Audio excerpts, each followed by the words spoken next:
भारत जंग के दौरान भारत और अफगानिस्तान की आला तरीन क़यादत के दरमियान खुफिया राब्तों का इंकशाफ। मुल्ला हैबतुल्लाह के करीबी साथी और नायब वजीर दाखिला इब्राहिम सदर की खुफिया दौरे दिल्ली के दौरान भारतीय हुक्काम से स्ट्रेटेजिक मामलात पर गुफ्तगू। भारतीय वजीर खारजा का भी तालिबान हम मनसब अमीर खान मुत्तकी से टेलीफोनिक राब्ता। भारत और अफगानिस्तान का बाहिमी ताउन बढ़ाने के तरीकों पर गौर। इसमें जो है बहुत सारी बातें हुई हैं और कल जो है जो मीटिंग अफगानिस्तान और इंडिया के बीच में हुई है दोस्तों, वो मीटिंग सिर्फ ट्रेड को लेकर नहीं थी बल्कि डिफेंस को लेकर भी काफी ज्यादा बातें हुई है। और हां दोस्तों, अफगानिस्तान भी अब चाहता है कि भारत से आसमानी बिजली ले, बड़ा मोस्ट मिसाइल जो है अब अफगानिस्तान भी लेना चाहता है और जो है एयर डिफेंस सिस्टम पे भी अफगानिस्तान अभी सोच रहा है। ये सारी चीजों पे जो है कल भारत के साथ बात हुई है और एक बड़ी इंटरेस्टिंग डेवलपमेंट हुई है कि इंडिया के फॉरेन मिनिस्टर जो हैं डॉक्टर जयशंकर, उन्होंने Afghan acting foreign minister Amir Muttaqi को फोन किया। सुप्रीम लीडर मुल्ला हैबतुल्लाह, इब्राहिम सदर नायब वजीर खारजा भी हैं, वो वजीर दाखिला वो इंडिया का खुफिया दौरा किया पाक भारत जंग के दौरान। फिर वजीर खारजा जो है अफगानिस्तान के मुत्तकी मुल्ला मुत्तकी की बात हुई है जयशंकर के साथ, जिस पे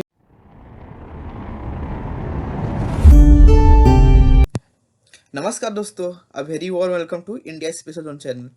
भारत और अफगानिस्तान के बीच हाल ही में एक ऐतिहासिक कूटनीतिक पहल हुई है। 15 मई 2025 को भारत के विदेश मंत्री एस जयशंकर ने अफगानिस्तान के कार्यवाहक विदेश मंत्री मौलवी आमिर खान मुत्तकी से टेलीफोन पर बातचीत की। यह 1999 के बाद पहली बार है कि जब भारत और तालिबान शासन के बीच मंत्री स्तर पर सीधा संवाद हुआ है।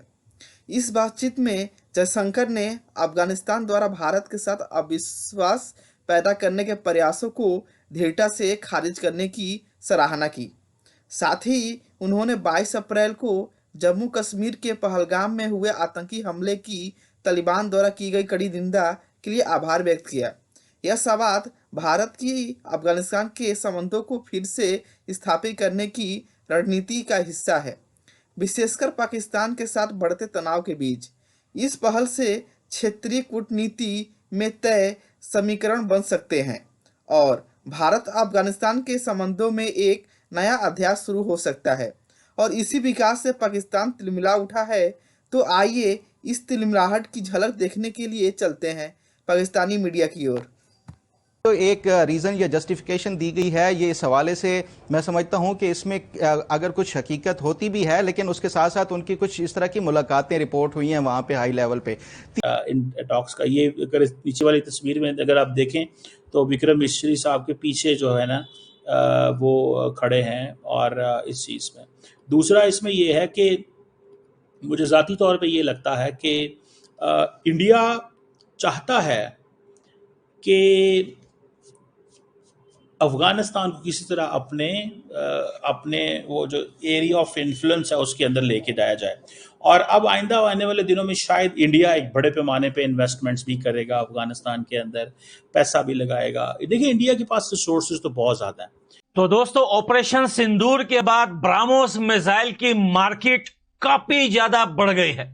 आसमान को छूने लगा है ब्राह्मोस मिसाइल। अब तो ब्राह्मोस नहीं, उसको तो पाकिस्तानियों ने नया नाम दे दिया, भारत के ब्राह्मोस मिसाइल को आसमानी बिजली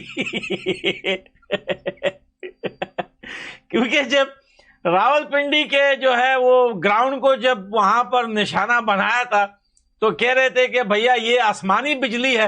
वहां की लोकल पुलिस लोगों को अंदर जाने नहीं दे रही थी, बोल रही थी आसमानी बिजली गिरी है, सब लोग बाहर जाओ तो भाई आसमानी बिजली के रेट जो है आसमानों को छूने लगे और पूरी दुनिया में मांग जो है वो ब्राह्मोस मिसाइल की काफी ज्यादा बढ़ चुकी है।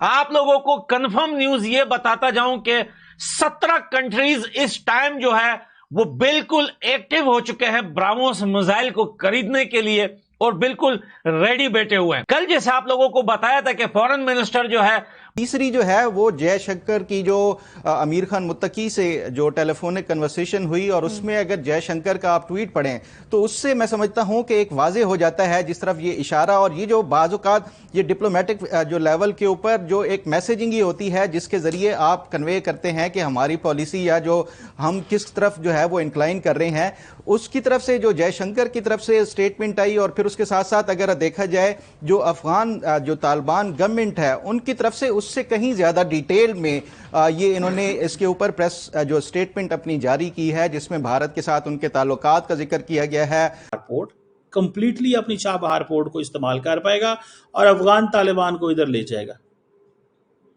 ठीक है ना जी, अफगान तालिबान को कहेगा कि तुम उधर चले जाओ, तुम्हें जो चीज़ चाहिए आपको वहाँ से मिलेगी। सो मुझे ऐसे लगता है कि ये जो चीज़ है that is very very important. ये जो भी वो ये कर रहे हैं या समझ रहे हैं, मुझे लगता है कि ये बड़ी इंपॉर्टेंट चीज़ है इस सेंस में कि अगर पाकिस्तान ने अपने आप को थोड़ा सा वो जैसे कहते हैं ना एक एग्रेसिव मोड में ना लेके गए और अपनी पोजीशन को दुनिया के सामने ना लेके गए कि हमें कैसे अफगान तालिबान को इंगेज करना है। देखें, हमें ऑलरेडी आपको पता है एक टीटीपी का बहुत बड़ा मसला है अफगानिस्तान में। टीटीपी का बहुत बड़ा मसला है। मैंने आपको पहले कई दफ़ा कहा था कि इंडिया ने जो NSA लेवल का जो सिलसिला शुरू किया था वो सिलसिले में पाकिस्तान को हिस्सा बन जाना चाहिए था ताकि हम अफगान तालिबान को काउंटेबल ठहराते, लेकिन पाकिस्तान ने उसको मिस किया क्योंकि पाकिस्तान कहता था कि पाकिस्तान को जो मुझे लगता है कि हम अपनी कुर्बानियां जरूर देते रहेंगे लेकिन हम इंडिया को किसी ऐसे फिर उसके साथ साथ कोऑपरेशन, म्यूचुअल कोऑपरेशन और ये सब का, तो एक तो चीज़ वाजे हो गई है कि भारत और जो अफगान तालिबान हैं उनके दरमियान खुफिया रवाबित थे, और उसके साथ हो उनके जो पाकिस्तान के अंदर शायद कोई कार्रवाइयाँ मजीद इसलिए भी बढ़ सकती हैं क्योंकि पाकिस्तान ने जब भी अफगान तालिबान से मुतालबा किया है कि इनके खिलाफ कोई कार्रवाई की जाए, अफगान तालिबान की तरफ से हमेशा एक ही जवाब मिलता है कि उनको अभी वक्त दरकार है, वो इनके साथ बात करेंगे टीटीपी के साथ और उसके बाद कोई आपको जो है इसके हवाले से रिस्पॉन्स देंगे। अभी आपके साथ नहीं है, ये बात तो कंफर्म हो गया। अब भारत ने दो चीजें टान ली है, याद रखिए, भारत में दो चीजों पे एक बंद कमरे में एक टेबल के ऊपर दो फैसले हुए हैं।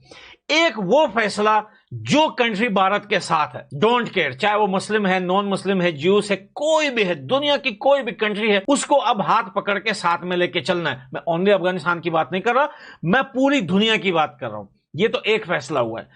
दूसरा फैसला जो हुआ है, जो कंट्रीज भारत के खिलाफ है, जो कंट्रीज वार के टाइम पे हमारे साथ लड़ने के लिए मैदान में उतरना चाहते हैं, उनके साथ कैसा निपटा जाए। ये दो फैसले, ये दो चीजों पे भारत के अंदर जो है इमरजेंसी में इसके ऊपर काम हुआ है और अब इसके ऊपर जो है वो ऑपरेशन भी स्टार्ट हो चुका है।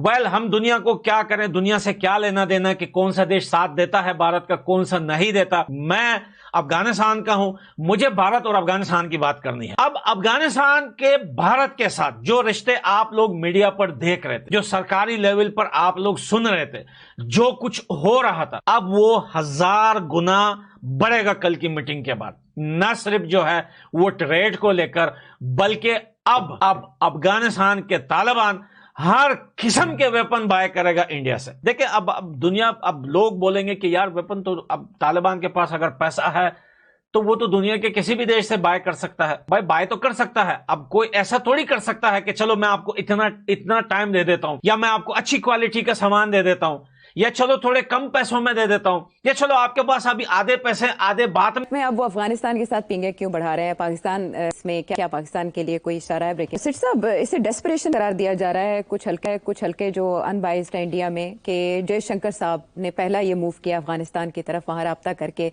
उन्होंने अपने हम मनसब से फोन पे बात की है और उन्हीं की तरफ से बताया है कि ये कहा गया। अभी अफगानिस्तान के सोर्सेज से हमें इसकी तफसील नहीं मिल सकी अभी तक। तो इंडिया अफगान हुकाम के साथ बातचीत करके पाकिस्तान को क्या समझाना चाहे? आपको